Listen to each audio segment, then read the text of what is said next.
ब्याह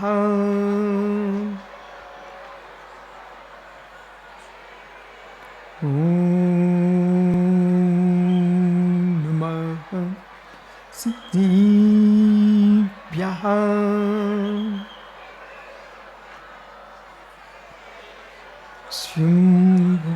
भूतितीन भूतले समंजस ज्ञान विभूचसा विराजितं मेन विदुन्वतात्मा छपा करीड़ी गुड़होत्करी करी डमूरियंताडम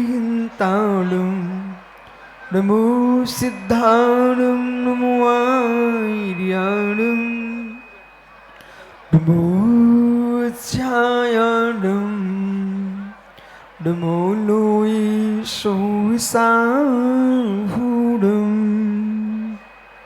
अनंत अनंत परम सिद्ध भगवानी की एक जराट भगवान आदिनाथ स्वामी की एक जराट भगवान महावीर स्वामी की परम पूज आचार्य भगवान समंत्रभद्र स्वामी की परम पूज आचार्य गुरु विराग सागर जी मुनि महाराज की परम पूज आचार्य श्री कुंतु सागरी बाहुली सागरी सुबल सागरी सरमती सागरी मुनि महाराज की संपूर्ण पूर्वाचार्यों की अहिंसामय विश्व धर्म की जय बोलो चरिया श्रोमणी आचार्य भगवान श्री विशुद्ध सागर जी गुरुदेव की जय हो। नमोस्तु शासन।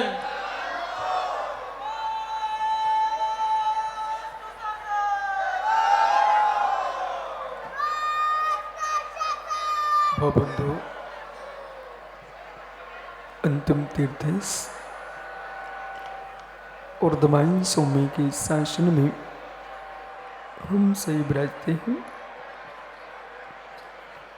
तीर्थंकर जिनेन्द्र की पीयूष देशना जिनेन्द्रवाड़ी मनुष्यो जगत कल्याणी है। ये सर्वज्ञ शासन नमोस्तु शासन जयवंत हो जयवंतो वीतराग श्रवण संस्कृति। भगवत अरहत परमेश्वर तीर्थंकर जनेश्वर देव ने विश्व वसुंधरा को वस्तु की वस्तु का सत्याद्भुत प्रदान किया है।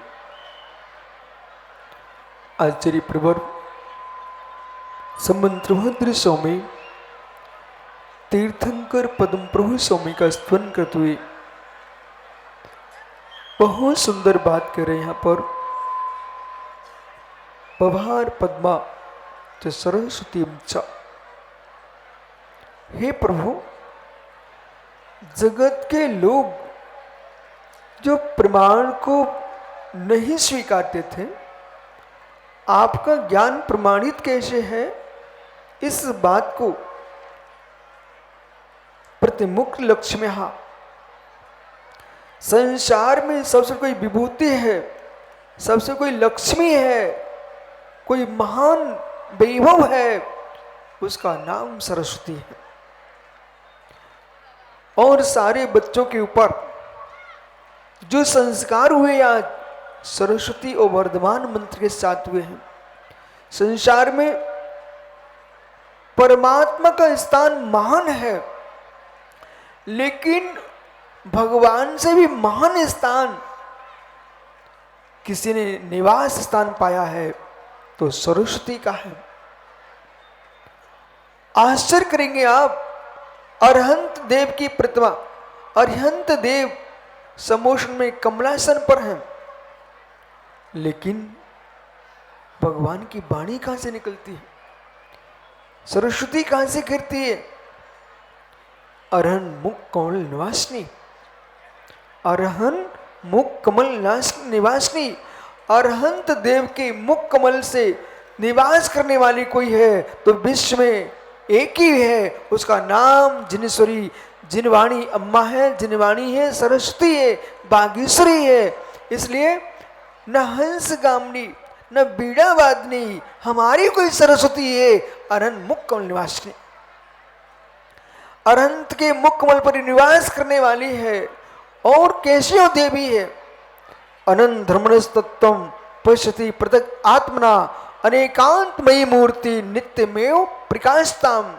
अनंत धर्मात्मक वस्तु तत्व की व्याख्या करने वाली कोई है तो वह पृथक आत्मा का कथन करने वाली है, वह जिनेंद्र की वाणी अनेकांतमयी है, वही जिन शासन की सरस्वती देवी है। ऐसे सरस्वती की आराधना करके जितने बालक यहाँ बैठे हुए हैं, आचार्य जिनसे स्वामी ने महापुराण में आदि पुराण में 63 क्रियाओं की व्याख्या की है। आज हम यहाँ पर देख रहे हैं कल्याण भैया, गंगवाल जी, डॉक्टर साहब, पीछे पर्दे के अंदर अचेतन प्रतिमाओं की प्रतिष्ठा हो रही है और पर्दे के बाहर चेतन प्रतिमाओं की प्रतिष्ठा हो रही है। इन्हें बच्चे ना समझो, इन्हें अज्ञानी मत समझो। एक छोटे बच्चे जो बैठे हैं, ये जो संस्कार इनके मस्तिष्क पर पड़े हुए हैं, यही बालक भविष्य के देश के बड़े बड़े नेता बनेंगे और यही बालक मुनिराज बनकर जिनेंद्र के शासन को जयवंत करेंगे। जो आज बड़े हैं वे बालक बनके ही तो खड़े हैं। जो आज बड़े हैं बालक, कोई बड़ा आदमी आपको डांटे तो कहना मित्र मत डांटो, मत डांटो, मत डांटो। माँ पिता तुमको परेशान करें, डांटे तो क्या बोलना, मत डांटो। बोले क्यों? अंकुर में बीज है। क्या बोलना बेटा? अंकुर में बीज है, अंकुर के बिना बीज नहीं होता है। माँ मुझे मत डांटो, हे पिता मुझे मत डांटो, तुम्हारे वंश का बीज मैं ही हूं, धर्म का बीज मैं ही हूं और जिन शासनों भारत भूमि का रक्षा करने वाला मैं ही हूं। इसलिए यूं कहना, अकलंक भी एक छात्र थे, निकलंक भी एक छात्र थे। उन दो छात्रों ने आज पूरे विश्व में सियाबाद की पताका दोहराई है। इसलिए अपने जीवन में बाल जीवन, एक कोमल जीवन, इसे मात्र खेल में नहीं गमाना, कुसंगति में नहीं लगाना, विष्णु में नहीं लगाना।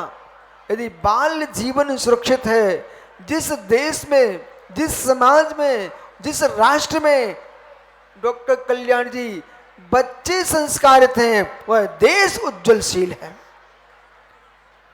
जिस देश की संतानें विषण मुक्त हैं, आज पूरा देश मुस्कुराएगा इन नादनिक इन संस्कारों को देख करके। ये मालूम, इस 700 बच्चों को संस्कारित नहीं किया गया है। हमने 100 वर्ष तक भारत में श्रवण संस्कृति को सुरक्षित किया है। बेटा समझ में आ रहा है? समझ में आ रहा है ना? आज आपके सिर पर जो संस्कार दिए हैं, आपका भाग्य समझो। कई पंडित जी करते, भट्टारक जी करते, यहाँ दिगंबर मुनियों ने तुम्हारे सिर पर संस्कार किए हैं। और मैं तो ये सोच रहा था कि आप नन्हे नन्हे से बच्चे आज जैन संस्कारी क्यों? आपको तो जिनेंद्र के संस्कार दिए जाने के योग्य हो। आज जिस मठ में आपके संस्कार हो रहे बेटा, उस मठ की परंपरा है, आचार्य जिनसेन स्वामी ने कपड़े ही नहीं पहने। आचार्य जिनसेन स्वामी ने, जिनेश्वर जी कपड़े ही नहीं पहने, वस्त्र पहने ही नहीं है। तुम जैसे नन्हे नन्हे बच्चे वो खेल रहे थे मैदान में। जिनसेन स्वामी के गुरु महाराज वहां से निकले और उन्होंने देखा बच्चे को, उसकी योग्यता हुनर देख करके, और मालूम, ये भैया बैठा बगल में, देखो भाग मना बेटा, कहीं ढाबे पर पकौड़ी खाने मत, चाट चाटने मत चला जाना बेटा, सब लोग देख रहे तुम्हारे लिए। बोले कहाँ बैठे हो? जैसे दीक्षा के संस्कार तो मंच पर, इतने तो पास में हमारा दीक्षार्थी नहीं बैठ पा जितने तुम बगल में बैठे हो।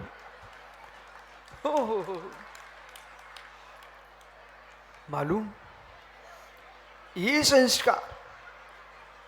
संस्कार जिनसे स्वामी के संस्कार कैसे हुए? आप बैठे ना यहाँ पर, एक समय था 8 वर्ष तक बच्चे कपड़े नहीं पहनते थे बेटा, ऐसे ही घरों में घूमते रहते थे। वो 80 साल के वो बैठे बुजुर्ग कल्याण जी डॉक्टर साहब, मैंने स्वयं देखा है अपने मित्रों के साथ ऐसे ही घूमते रहते गलियों में, कोई फर्क नहीं पड़ता था, नन्हे बच्चे यूं ही घूमते रहते थे नंगे होकर के। वस्त्र देह की आवश्यकता नहीं है डॉक्टर साहब, वस्त्र शरीर की आवश्यकता नहीं है, वस्त्र वासनाओं की आवश्यकता है। ये लज्जा ने वस्त्र पहन लिए हैं, ये वासनाओं ने वस्त्र पहन लिए हैं। जब मन में विकल्प ही नहीं होता है, सारे बच्चे ये घूमते रहते थे, जिनसे स्वामी बसा, जिनसे स्वामी बेटा, जिनसे स्वामी खेल रहे थे। और खेलते खेलते बच्चों ज्ञान हो गया। 8 वर्ष अंतर मुहूर्त का बालक सम्यक प्राप्त कर सकता है। 8 वर्ष 2 अंतर मुहूर्त का बच्चा निर्गंत गुरु बन सकता है मुनि महाराज। 8 वर्ष 3 अंतर मुहूर्त का बालक केवली भगवान बन सकता है। ओहो, क्या योग्यता! 8 वर्ष और 3 अंतर मुहूर्त, इनमें बालक कैवल्य ज्ञान को प्राप्त करके वो नन्हा सा बच्चा केवली, और जब गंधकुटी में बैठ करके उसकी दिव्य देशना कीर्ति होगी, हजारों वर्ष की उम्र वाले लोग ऐसे हाथ जोड़े बैठे रहते, भगवान की वाणी गिर रही है। बेटा तुम अपने आप को कमजोर मत समझो, तुम भगवान बनने के योग्य हो चुके हो। ओहो हो, पिता बनने की योग्यता 16, 17, 18 वर्ष में आ पाती है मित्र, 21 वर्ष में आ पाती। बोले देख, पिता बनने की योग्यता, मां बनने की योग्यता 18 वर्ष में आ पाए, लेकिन भगवान बनने की योग्यता 8 वर्ष में आ जाती है। ये समझ में आया? आ गया कि और समझाऊं? मित्र, एक व्यक्ति को आदिनाथ पंडित जी, पिता बनने की योग्यता 18 वर्ष में आएगी, लेकिन परमात्मा बनने की योग्यता 8 वर्ष में आ जाती है। जो लोग कहते हैं छोटी दीक्षाएं क्यों, छोटी दीक्षाएं क्यों? अरे उम्र के बाल नहीं है, बुद्धि के बाल हैं। 80 साल की होने के बाद भी, 100 वर्ष के होने पर भी या दिमाग नहीं चलता है, वो बच्चा ही है। और 8 वर्ष का होने पर भी दिमाग चलता है, वो वृद्ध है। और 80 वर्ष का हो गया, 100 वर्ष का हो गया, तब भी विषय कसाय नहीं छूट रहे हैं, वो युवा है। और एक बालक मुनि महाराज बन गया, वो बाल होने पर भी वृद्ध है। चारित्र वृद्ध, ज्ञान वृद्ध, तप वृद्ध, आगम में वृद्धों की व्याख्या की गई है। ज्ञान बाल, चारित्र बाल, उम्र बाल। पंडित जी, इन बच्चों में से एक आदमी मुनिराज बन जाए, आपने संस्कार दिए हैं, आप नमस्तु करोगे कि नहीं करोगे? धन्नो जैन दर्शन, आदिनाथ पंडित जी, धन्नो जैन दर्शन। इस दर्शन ने व्यक्ति विषय की व्याख्या नहीं की, इस दर्शन ने कोई ऐसी व्याख्या नहीं की है कि यही भगवान होगा। ये जैन दर्शन कहता है कि जिसको हमने संस्कार दिए वो भी प्रलम्ब हो जाता है। अभी अभी मालूम, तीर्थंकर की प्रतिमाओं को ये पंडित जी सबको संस्कार दे के आए हैं। मुनिराज कल उनको दूर से देख रहे थे, वो आज उन्हीं तीर्थंकरों की प्रतिमाओं पर दीक्षा के संस्कार हो गए। जिन मुनिराजों ने, आचार्यों ने संस्कार दिए थे, वे ही आचार्य बेटा पिच्छी उठा करके उन प्रतिमाओं को नमस्कार कर रहे थे। ऐसे जो आचार्य परमेष्ठी इन मुनियों को दीक्षा देते, अपने सामने बच्चे थे गलियों में घूमने वाले, और जैसे ही दिगंबर दीक्षा के संस्कार हो जाते हैं, उनके गुरु महाराज भी पिच्छी उठा करके प्रति नमोस्तु करते हैं। जिन शासन में गुणों की वंदना है, व्यक्ति की वंदना नहीं है। यदि आदिनाथ का बेटा, ये पंडित जी आदिनाथ, इनका बेटा क्या पोता भी दीक्षा ले ले, तब भी पंडित जी को गुरु महाराज कहना पड़ेगा। क्या गुणों की, संस्कारों की महिमा देखो, संस्कारों की महिमा देखो। मतलब पंडित जी के पोते ने दीक्षा लिए, लेकिन पंडित जी वो मुनिराज बन के आए, आप पड़घान करोगे नहीं करोगे? क्या बोलोगे? ए मेरा पोता इकड़े आ, ऐसा बोलोगे? ए मेरा नाती इधर आ, ऐसा बोलोगे? नहीं बोलेंगे, नहीं बोलेंगे। एक चट्टान पंडित जी जिस पर आप बैठ करके शिल्पकार रोटी खा रहा था, एक पत्थर की शिला पर बोला हमने जयपुर में देखा, वो चट्टान पे बैठ करके उसी प्रतिमा को बना रहा था, उसी बैठा बैठा रोटी खा रहा था। वही चट्टान जब मूर्ति बन जाती है और प्रतिष्ठा मंडप में आ जाती है, हो मित्र सबके दिन एक से नहीं होते। जो चट्टान पर बैठ करके रोटी खा रहा था, वही शिल्पकार जब अंदर आते हैं और प्रतिष्ठा चार संस्कार दे देता है, आचार सूरी मंत्र दे देते हैं, वे भगवान बन जाते हैं। अब शिल्पकार छू भी नहीं सकता, दूर से प्रणाम करता है। बसा बालको, एक जगह क्या हुआ, ओ भाई विद्याधर, विद्यासागर, उधर मुनिराज विद्यासागर विराजमान है। विद्याधर सागर जी, एक चट्टान मार्ग में पड़ी हुई थी, वहां से टाई लगा करके सुंदर ड्रेस पहन करके कल्याण गंगवाल जी निकल रहे थे। देखते ही देखते उस पत्थर में इनका पैर लग गया। जैसे ही पैर लगा, आज जिनसेन जी इन छात्रों के लिए उपदेश है, पत्थर में डॉक्टर साहब का पैर लग गया बेटा, पर जैसे ही ठोकर लगती है चट्टान कुछ भी नहीं बोलती। चट्टान मौन है, चट्टान मूक है, पर क्या कर सकते हैं। दुखी प्राणी दुख से शांति सहन कर सकता है। बेटा सुनना, दुखी प्राणी दुख को शांति सहन कर सकता है, पर दुख को देखने वाले सुखिया दुखी को शांति दुख भी सहन नहीं करने देते। समझिए मैं क्या बोल रहा हूं महावीर भैया। दुखी प्राणी दुख को शांति से बसा दुखी प्राणी दुख को शांति से सहन कर सकते हैं, पर जो सुखिया हैं वे दुखियों को शांति से जीने भी नहीं देते हैं। जगत अपने सुख में सुखी नहीं है, जगत पर के दुख में दुखी नहीं है, जगत पर के सुख में दुखी है, और पर के सुख में दुखी है, अपने दुख में दुखी है। दुनिया को दूर से कोई प्रयोजन नहीं। वो चट्टान को जैसे गंगवाल का पैर लगता है, वहीं पर एक चंपा का वृक्ष खड़ा हुआ था। चंपा कली पुष्प मुस्काने लगा। क्या कर सकते हैं, जो साधु पुरुष होते हैं वो जगत के दुखियों को देख करके दुखी होते हैं, पर फूल को क्या कर सकते हैं। फूल मुस्कुराने लगा, बोले फूल ही मुस्कुराते हैं। फूल मुस्कुराने लगा, दूसरे को दुख को देख करके फूल मुस्कुराने लगा।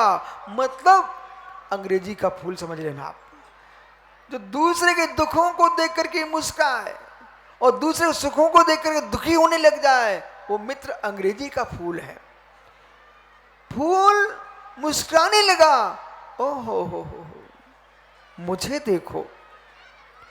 देखो कि मैं देवों के मस्तक पर, मैं देवों के चरणों पर चढ़ता हूं और ये पत्थर ठोकर खा रहा है।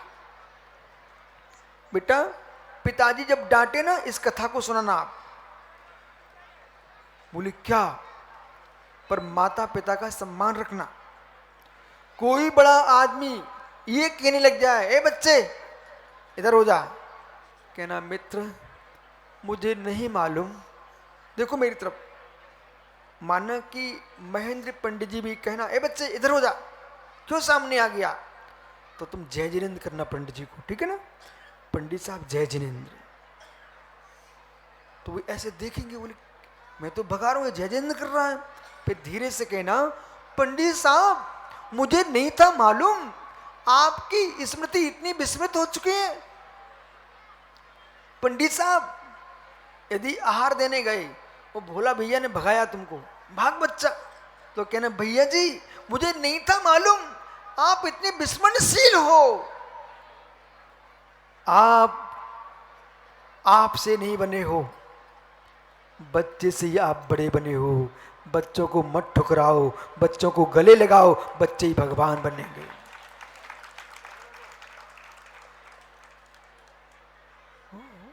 लोग हमसे कहते, बोले महाराज जी बच्चों का हाथ पकड़ लिया।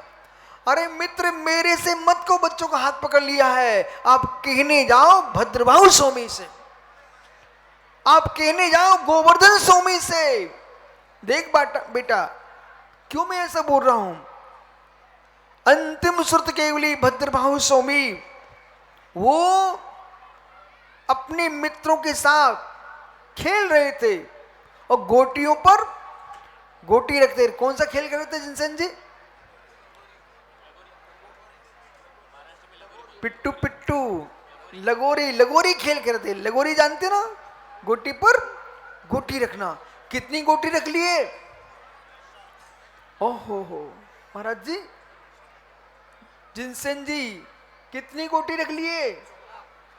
वो बच्चे ने एक साथ 14 गोटियां रख लिए। उधर से आचार्य गोवर्धन स्वामी निकल रहे थे। बेटा गोवर्धन स्वामी ने देखा बच्चा बहुत ज्ञानी है, खड़े रहे, देखते रहे। धीरे से पूछते हैं, बेटा तुम्हारा घर कहाँ है? बोले उधर। मुझे ले चलेगा क्या? बोले हाँ। तेरी माँ कहाँ है? अम्मा। पिता कहाँ है? वो बच्चे को मालूम क्या किया, आप बेटा कभी गोमटेश्वर बाहुली स्वामी कर्नाटक जाना, और कर्नाटक में चंद्रगिरी पर्वत के ऊपर जाना, ठीक है? चंद्रगिरी पहाड़ पर एक अपना मंदिर है जैन बस्ती, उस मंदिर में चित्र लगे हुए हैं। वो चित्र कैसे हैं? कौन सी बस्ती है? कत्तल बस्ती। वहां पर तुम जाना बेटा, और क्या देखना, बोले कहना गुरुजी ने प्रवचन में बताया था, अब तुम अपने पिताजी से कहना गोमटेश की वंदना कराओ। वो कत्तल बस्ती चंद्रगिरी पहाड़ पर जाना, वहां पर काले पत्थर में एक पट्ट बना हुआ है। उस पट्ट में क्या दिख रहा है बेटा? आचार्य गोवर्धन स्वामी ऐसे जा रहे हैं और बच्चा महाराज की अंगुली पकड़े हुए है, और क्या कर रहा है? अपना घर बता रहा है, मेरा घर उधर है।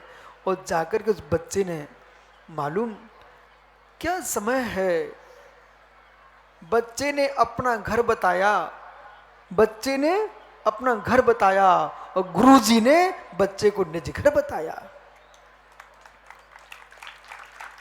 बालक के पास गोवर्धन स्वामी कहते हैं, बेटा चलो अपने घर, और लेके गया। जब सामने पिताजी आ गए, तुम्हारे पिताजी कहाँ है बेटा? कहाँ है अरियंत? कहाँ है पिताजी? अच्छा, इन बच्चों का कोई पिता है क्या यहाँ पर? इधर आ भाई, चलो आप ही आ जाओ, कोई तो आए। ये बताओ कहाँ है तुम्हारा बच्चा?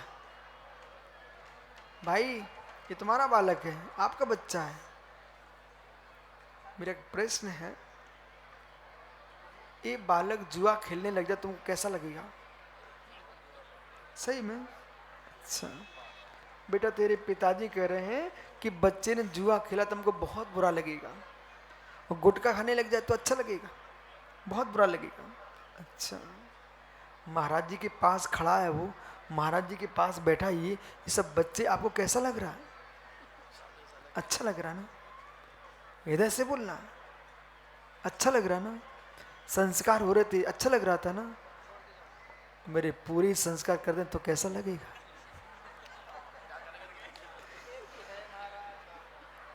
मित्र एक ही है, एक ही है, तो क्या टेंशन? महावीर स्वामी अपने पिता के एक ही थे। आपका बालक मुनिराज के पास आया और आके चरणों में गिर जाए तो आपको अच्छा लगेगा कि बुरा लगेगा? अच्छा लगेगा। हर पिता अपने बेटे को मंत्रालय में नहीं देखना चाहता है। हर पिता अपने बेटे को वेश्यालय में नहीं देखना चाहता है। सच्चा पिता वो है अपने बेटे को जिनालय में देखना चाहता है।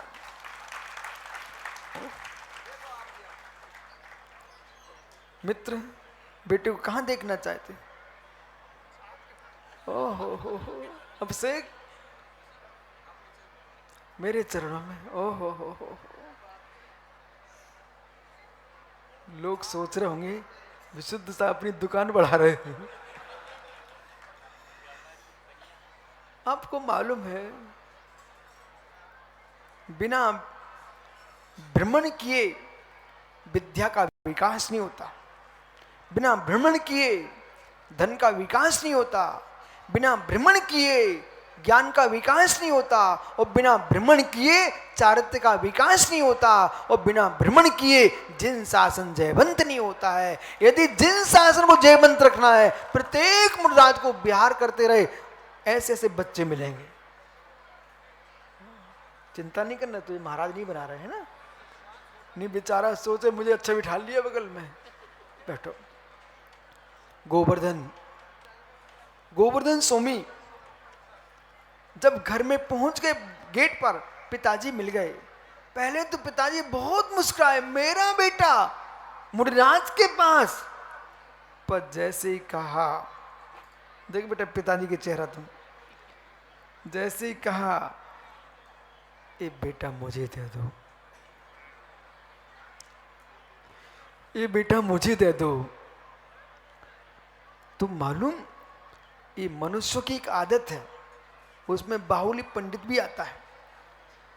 आदत क्या है ना, जो वस्तु नहीं देना, जैसे जिनसेन भट्टाचार्य हमारे हैं, इस बच्चे को जो काम नहीं करना तो धीरे से कहता है अब मठ में बात करना पड़ेगी। जैसे मठ में कोई बाहर का आदमी बात करने आ रहा हो,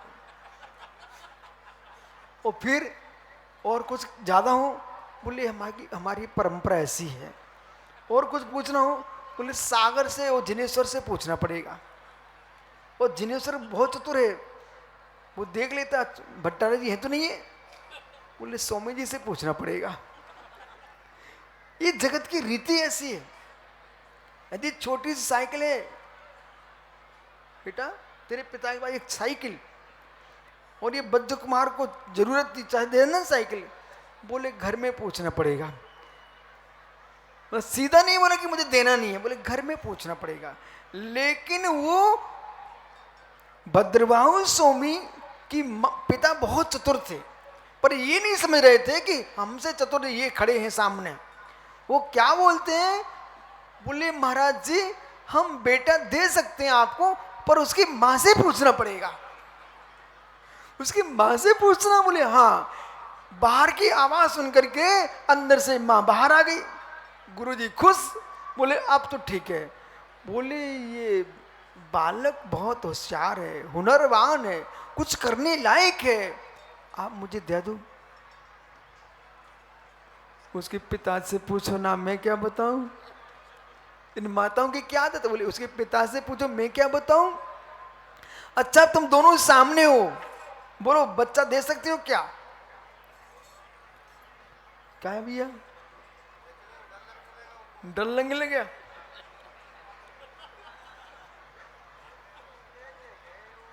ओहो मित्र, बालक सामने गंभीर। अंत में दोनों से पूछा, बोलो बच्चा दोगे क्या? दोनों ने बहुत सोचा, अब क्या बोलूं। बोले महाराज जी दे सकता हूं, लेकिन आप दीक्षा नहीं देना। क्या बोले ऋषभ, बोले आप मैं बेटा दे सकता हूं पर आप दीक्षा मत देना।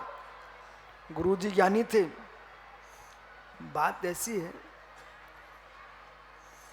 किसी बच्चे के मुख में चॉकलेट दे दो, उससे कहना बेटा जरा सी चूसना और फिर रख दो, है? मिश्री मिश्री आपको ही खिलाए, बोले चूसो रख दो। कौन ऐसा आदमी है? गुरुजी को मालूम था ये जिन शासन जिन मुद्रा का संयोग ऐसा है, एक बार आ तो जाओ बेटा फिर मैं देख लूंगा आपको।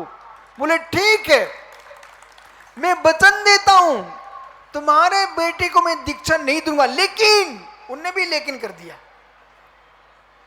गुरुजी ने क्या बोला? लेकिन मैं 16 वर्ष तक इसको पढ़ाऊंगा और अध्ययन कराने के उपरांत आपके घर भेजूंगा। यदि आपके घर से वापस आ गया फिर तुमको पूछूंगा नहीं, मैं दीक्षा दूंगा। वो सोचते थे घर आ जाएगा फिर कौन जा पाएगा। 16 वर्ष तक श्रुत का अभ्यास कराया बेटे को। कौन? वो नन्हा सा बच्चा भद्रबाहु को। 16 वर्ष के बाद जब आगम पढ़ लिया, चारों अनुयोग समझ लिए, श्रुत का पूर्ण ज्ञान हो गया, वो सामने खड़ा हो गया, गुरुजी दीक्षाम देहि।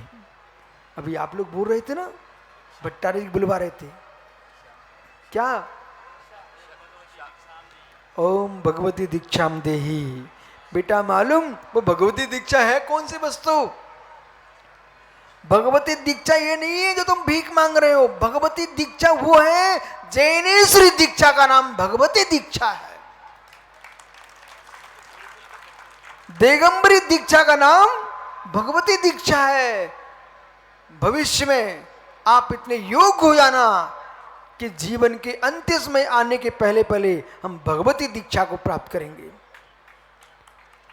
बालक कहता गुरुजी मुझे दीक्षा दे ही, आप दीक्षा प्रदान करो, लेकिन सुमेरु हिल जाए, सूर पूर्व से पश्चिम में हो जाए, सच्चा वीतरागी दिगंबर मुनि अपने बचनों से मुखरता नहीं, जो बोलता वो करता ही है। नहीं बस, नहीं बस,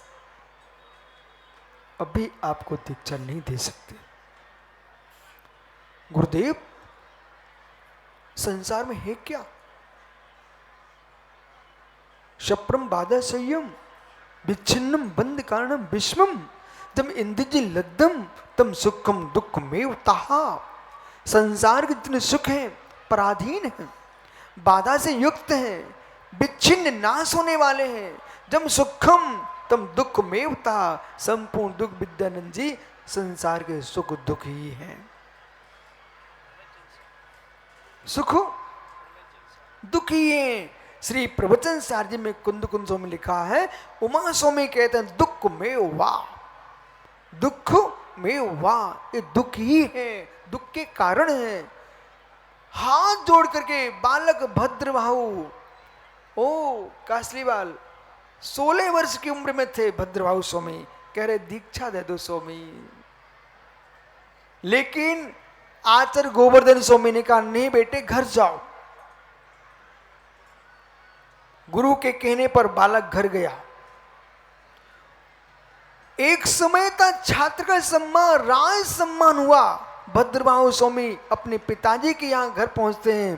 पिता खुश, मां खुश, वहां का सम्राट खुश। घर में प्रवेश करते ही भोजन नहीं किया, पानी नहीं पिया। बच्चा क्या बोलता है? बेटे की भाषा बदल गई। ओहो मेरे देह के तात, तुम भीख मांगी अभी, भिक्षाम देहि बोला ना, क्या मिला तुम्हें? चावल कहाँ है तुम्हारी भीख वाले? नहीं मिले। भाई बच्चों को चावल क्यों नहीं दिया आपने? बेटा देखो, आप चावल मांगोगे ना, लेकिन भद्रबाहु स्वामी अपने माँ के यहाँ पहुंचे, पिता के यहाँ पहुंचे, ओ उन्होंने अपनी झोली ऐसे कर दी, भिक्षाम देहि। किसके सामने? माता पिता के सामने अपनी झोली कर दी, भिक्षाम देही। बोले बेटा तुम भीख किसकी मांग रहे हो? तुम भीख किसकी मांग रहे हो? राज पुरोहित के बेटे हो तुम।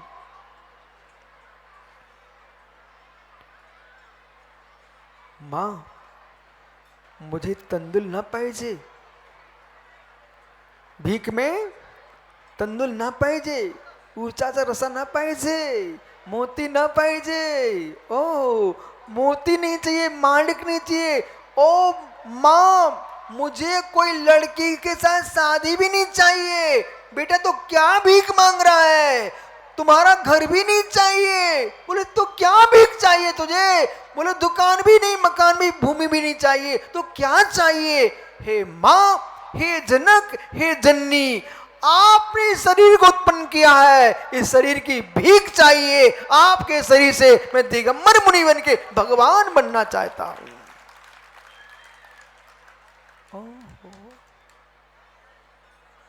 मां के टप टप आंसू टपक रहे। पिता सुसकियां भर रहा, बेटे क्या बोल रहा है? मैंने जन्म दिया, उसे तू भूल गया। मैंने पालन पोषण की, उसे भूल गया। ये मुनियों का संस्कार ही ऐसा होता, क्या बताऊं। बच्चे घर छोड़ छोड़ के भागते हैं। देखो बेटा, इधर देखो, उधर छोटे छोटे महाराज बैठे ना।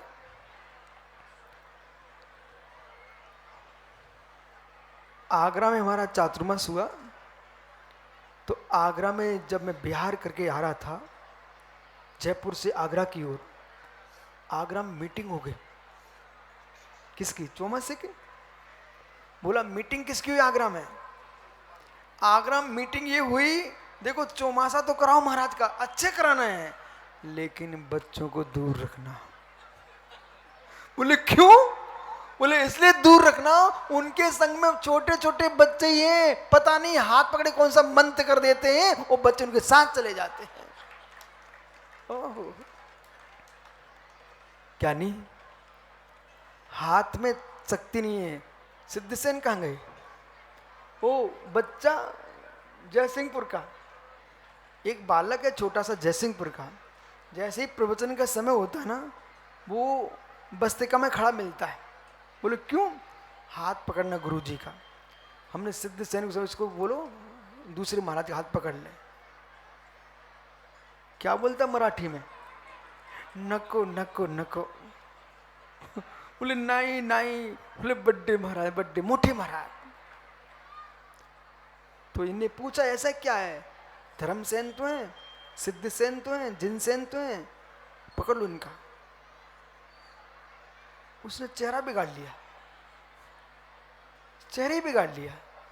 मित्र, संसार में कोई हाथ पकड़ने से नहीं आता, पैर पकड़ने से आता। आदिनाथ पंडित जी, बुरा तो नहीं लग रहा, अच्छा लगता है सही में। आपको सोचते हैं कि हम जैसे बड़े पंडित को महाराज जी खड़ा कर देते हैं, ऐसा तो नहीं सोच रहे? तो पूछो कुछ पक्का। देखो पहले मैं पूछ लिया, पंडित जी शादी हो गई क्या?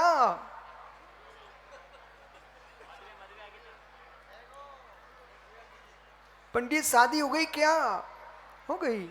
कितनी स्त्रियों से हुई है? हैं?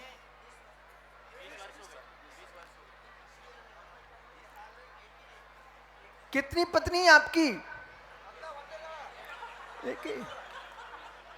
देखो बेटा, पंडित कुछ बोल रहे हैं। पंडित साहब कितनी पत्नी है आपकी? एक। पंडित साहब विश्व में स्त्रियां कितनी हैं?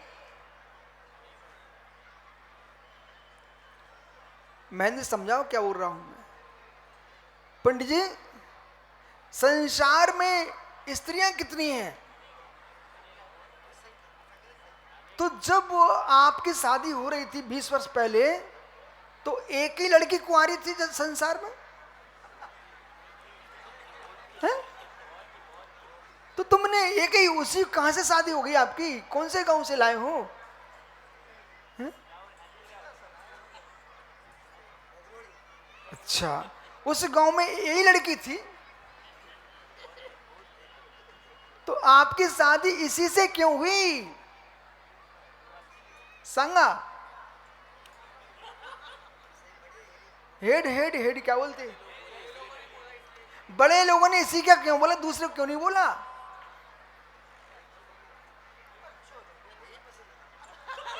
वही पसंद क्यों आई, दूसरी क्यों नहीं आई? ओह, आगे बोलो। अब ठीक स्थान पहुंच गए। इनकी पंडित जी की 20 वर्ष पहले बच्चा शादी हुई बेटा, और इनकी जिससे शादी हुई इतनी संख्यात नारियां थी विश्व में, मनुष्य नहीं, त्रिंच नहीं, देवियां, किसी शादी नहीं की, उसी से की है। बोले क्यों? बहुत घुमा रहे थे। पंडित जी संसार में इतनी नारियां हैं, पर तुम्हारा नियोग इसी के साथ था। ऐसे संसार में बहुत जीव हैं, आज इनका नियोग है, बच्चे यहीं बैठे हैं, और आज नियोग है ये मंच दिगंबरों से भरा हुआ है।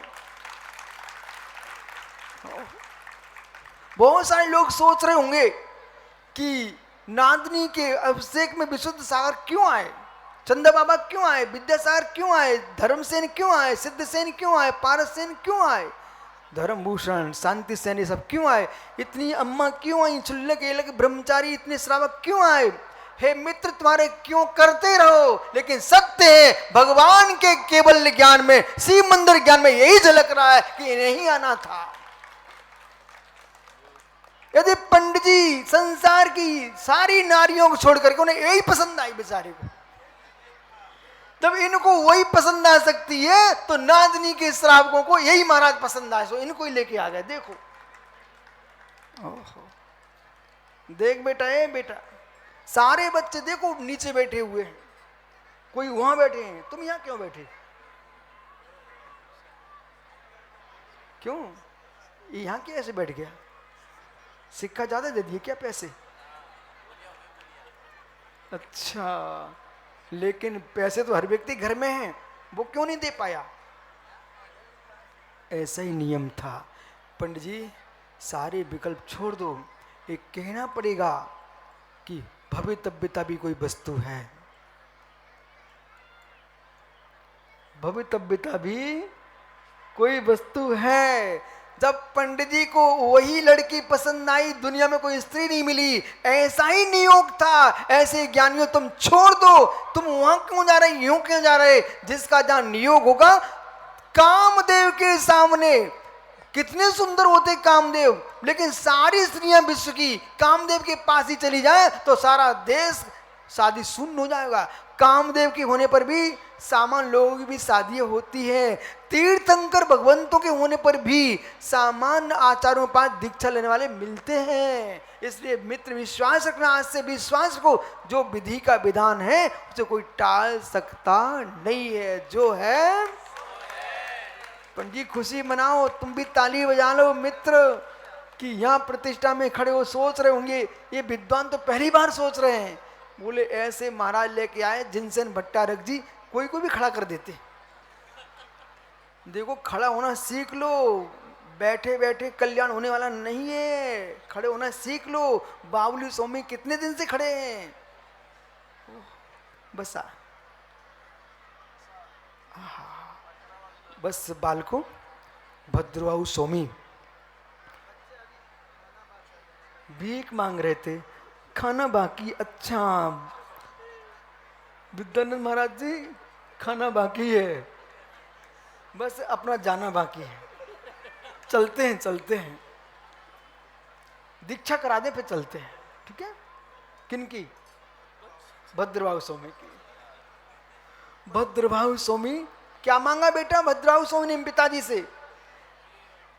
मुझे आपके द्वारा प्रदत्त जो शरीर है वो आप मुझे दे दो, मेरी आत्मा के तुम पिता नहीं हो, आप देह के पिता हो।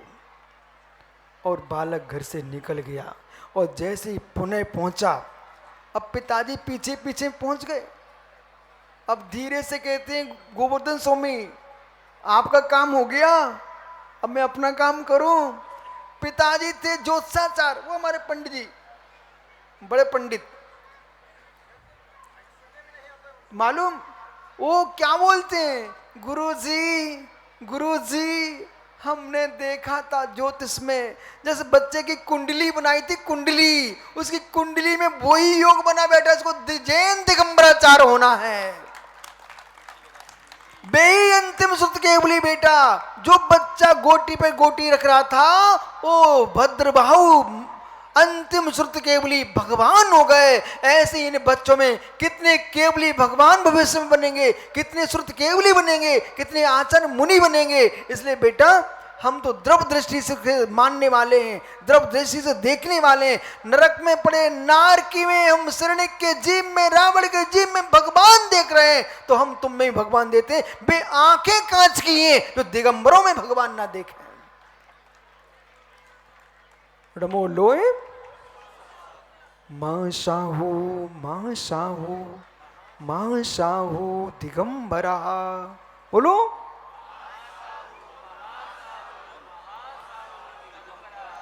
बस ऐसी भावना भाव।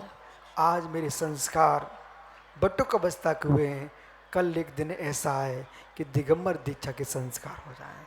सबके लिए मंगल आशीष भगवान महावीर स्वामी की अद्भुत शुभाभ।